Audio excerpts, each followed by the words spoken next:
sports fans, welcome to Super Sports Central. Today, we're going to be ranking every starting quarterback in the NFL for the 2023 season. And real quick before I start, this is how good I think these quarterbacks are right now, not how good of a season I think they will have. But kicking things off at number 32, we've got Colt McCoy. So he's going to be the Cardinals starting quarterback for the first several weeks of the season, probably the first half of the season at least, because Kyler Murray is out with a torn ACL.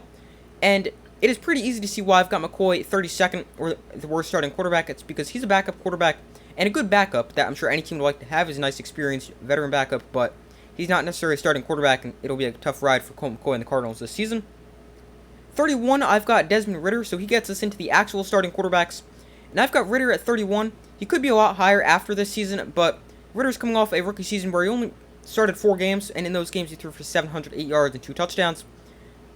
So, Ridder's a guy with a ton of upside still, but he hasn't really seen a whole ton of playing time, which is why it's hard to put him higher than 31. But he could have a good season with some talented playmakers around him. But right now, Ridder at 31. 30 is Sam Howell. You could argue Desmond Ridder over Sam Howell. It doesn't really matter for me. They're very, very similar situations. Neither saw much playing time over the course of the rookie season. Sam Howell appeared in one game, throwing for 169 yards, a touchdown, and an interception.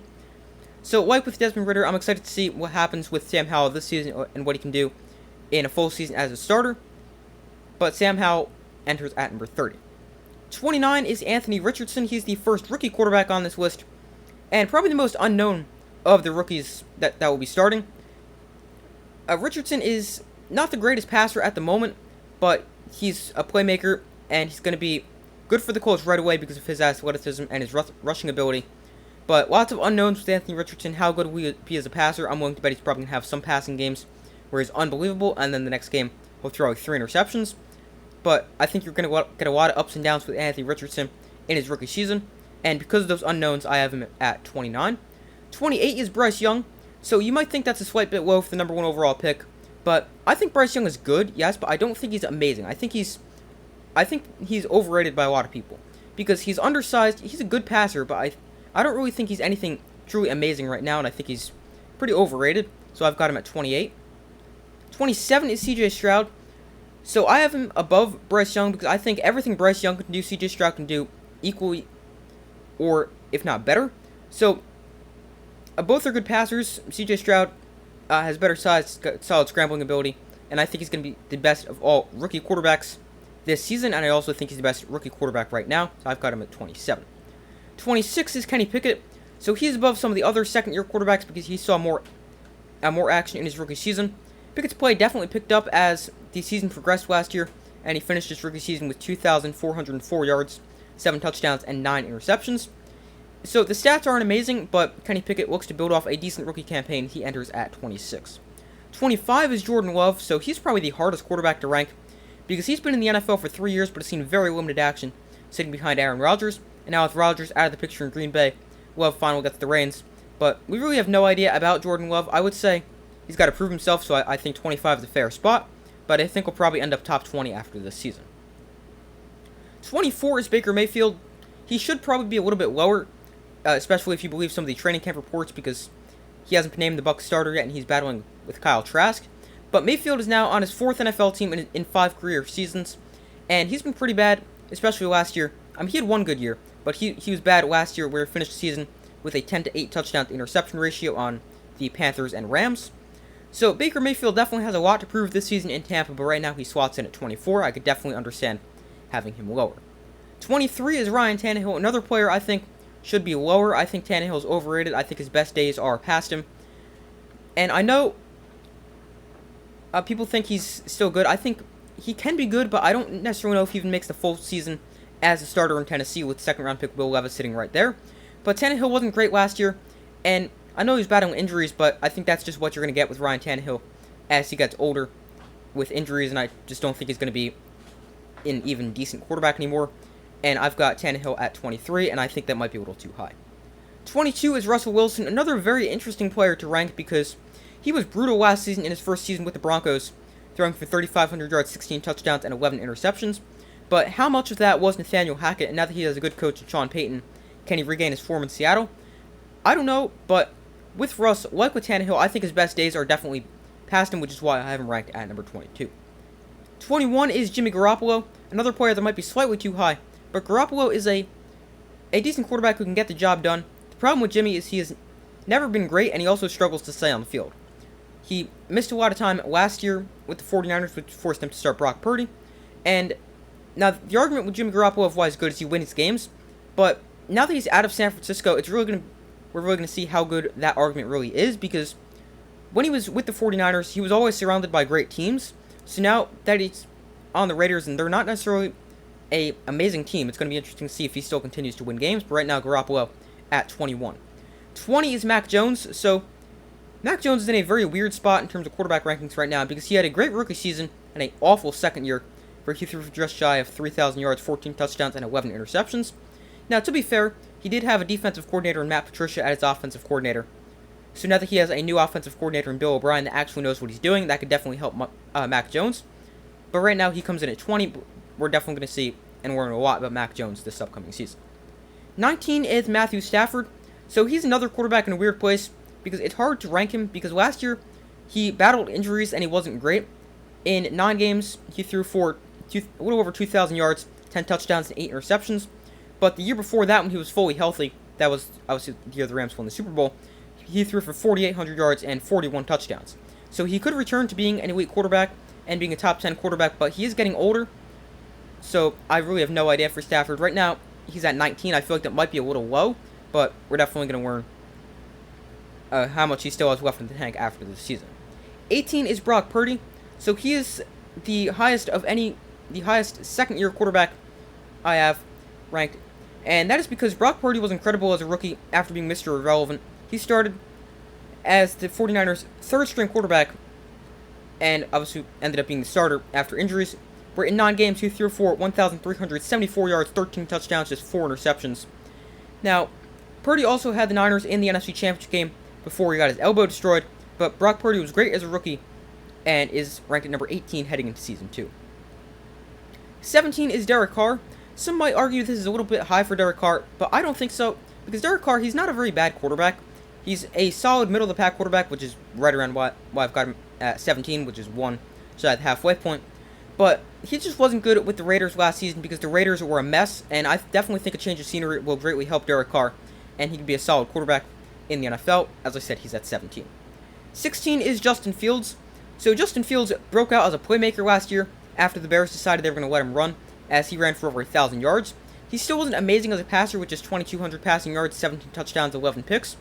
And he has ways to go as a passer, but I think he should take massive steps forward as a passer this season with a better offensive line and a new number 1 wide receiver in DJ Moore. And now I know this video isn't how good I think each quarterback will be.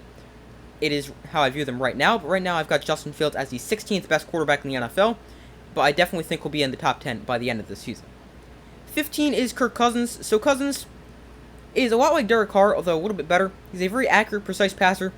He's going to make an offense good like we saw with the Vikings. He's not an amazing quarterback, but he's a game-managing quarterback that's going to get the ball to where it's got to go. And Kirk Cousins, definitely a solid quarterback, comes in at 15. 14 is Daniel Jones. So he's a lot like Kirk Cousins, but Daniel Jones had a breakout season last year where he showed he could be safe with the ball, only throwing 5 interceptions, and he can lead an offense that really didn't have a ton of talent aside from Saquon Barkley. So Daniel Jones also has a great rushing ability, which is why I've got him higher than Cousins, his rushing ability and his age. And Jones ran for 700 yards last year, but Daniel Jones, another guy I think could be in the top 10 conversation after this season with a better wide receiver core in year 2 under Brian Daboll. Right now, I've got Danny Dimes at 14. 13, we've got Jared Goff. So some might argue this is high for Jared Goff. I feel like Jared Goff is overhated for no reason. He may not be the best quarterback in the league, but he's a very, very good quarterback. Last year, he had one of his best statistical seasons, throwing for 4,400 yards, 27 touchdowns, and 7 picks. And the Lions also had one of the highest scoring offenses in the NFL, and that doesn't happen without an at least solid quarterback, which Jared Goff is. So, as I said, some people might say this is high for Jared Goff. I don't think so. I've got him at 13. Number 12 is Tua. So he enters the list at 12. He could be higher, but he just needs to stay on the field. He was good when healthy last year, throwing for 3,500 yards, 25 touchdowns, and 8 picks, but he just needs to show he can stay on the field and play a full season, something he hasn't done in his 3 years in the NFL. So Tua enters at 11. Could be higher, but needs to play more. 11 is Geno Smith. He's another one where it's very hard to rank because he's already 32, and I don't want to overreact to just one good season, even though it was a really good season for Geno, with 4,200 yards, 30 touchdowns, and 11 picks. But I've got him at 11. He's a tough player to rank right now, and I think 11 is fair, although I don't want to overreact to just one season. Getting into the top 10, at number 10 we've got Deshaun Watson. So Watson, another quarterback, very tough to rank because he was awful after his suspension last year, where he had 1,105 yards, 7 touchdowns, 5 picks. But I don't want to completely write off Watson because I definitely think he'd go back to being an elite quarterback, and we have seen him play at an elite level before. So right now he's at 10, but we're going to learn a lot about Deshaun Watson this season with the Browns. Number 9 is Dak Prescott. So he struggled with turnovers last season, but he's definitely a very good quarterback, and I have a top 10 quarterback at number 9, and he should be a very good quarterback, maybe even a little higher if he can take care of the football, but Dak Prescott enters at number 9. 8 is Trevor Lawrence. He had a breakout season last year in his second season in the NFL with a competent head coach, Doug Peterson, because Urban Meyer was awful, and so was Trevor Lawrence as a rookie. But Lawrence threw for 4,113 yards, 25 touchdowns, 8 picks last year, and was the player we all expected him to be coming out of Clemson as the number 1 overall pick. And I think Trevor Lawrence will continue to get even better this season. He might enter the top 5 conversation. Right now, he enters at number 8. Number 7 is Lamar Jackson. So he definitely has concerns, those being passing concerns, throwing down the field, and injuries. But when Lamar Jackson is healthy, he's one of the most exciting players to watch. He's a great dual-threat quarterback and a great playmaker, and a huge part of the Ravens' offense. And he's definitely a top 10 quarterback. I've got him at number 7. And if he was a bit better of a passer and could stay healthy, I would have him maybe a little bit higher.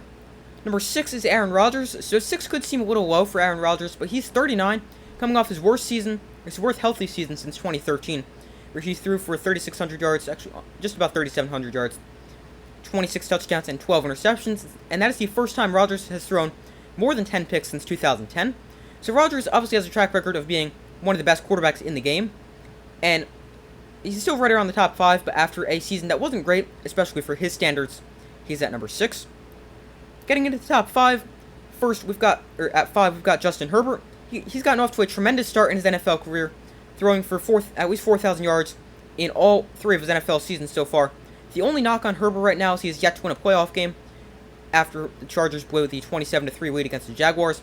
But I don't think the Chargers being the Chargers impact how good of a player Justin Herbert is, and I think he's the 5th best quarterback in the NFL. 4 is Jalen Hurts. So he broke out in a big way last year, being an MVP candidate. He finished the season with 3,701 passing yards, 22 touchdowns, 6 interceptions.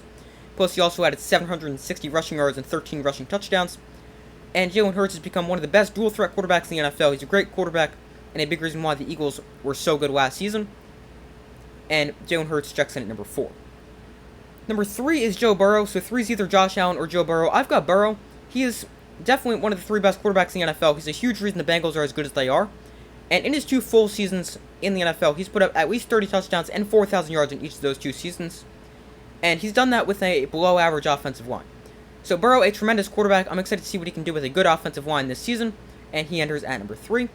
Number 2, I said it a second ago, Josh Allen. He's one of the most physically gifted quarterbacks in the NFL. And I have him at number 2 over Joe Burrow because of his rushing ability, although they're both extremely good quarterbacks. Now, I understand the argument that Josh Allen turned the ball over a lot last year, and he did. But Josh Allen was still really good with 4,200 passing yards, 35 touchdowns, and also a little over 760 rushing yards and 7 rushing touchdowns. So Josh Allen, easily a top 3 quarterback in the NFL. Despite a lot of turnovers last year, I have him at number 2. And number 1, no surprise here, it is Patrick Mahomes. He was the MVP last season. The Chiefs won the Super Bowl last season. All happened for a reason. It's because Patrick Mahomes. He's got 3 straight seasons where he's thrown for at least 4,500 yards and 35 touchdowns. He's easily the best quarterback in the NFL and also the best player in the NFL. No surprise, Patrick Mahomes is the best quarterback. So, those are my quarterback rankings for the 2023 NFL season. Thank you guys for watching. Make sure to like, subscribe, comment, turn notifications so you don't miss any other upcoming videos, any other position rankings, anything like that. Running back, receiver, and tight end rankings will be out in the next few weeks before the season starts. So make sure to subscribe, turn on notifications so you don't miss those. Let me know in the comments if you think I have any players too high, too low. Please let me know in the comments. I'd love to hear your thoughts. But thank you guys for watching. Make sure to like, subscribe, comment, turn on notifications so I do my best to post as often as possible. And I will see you in the next video.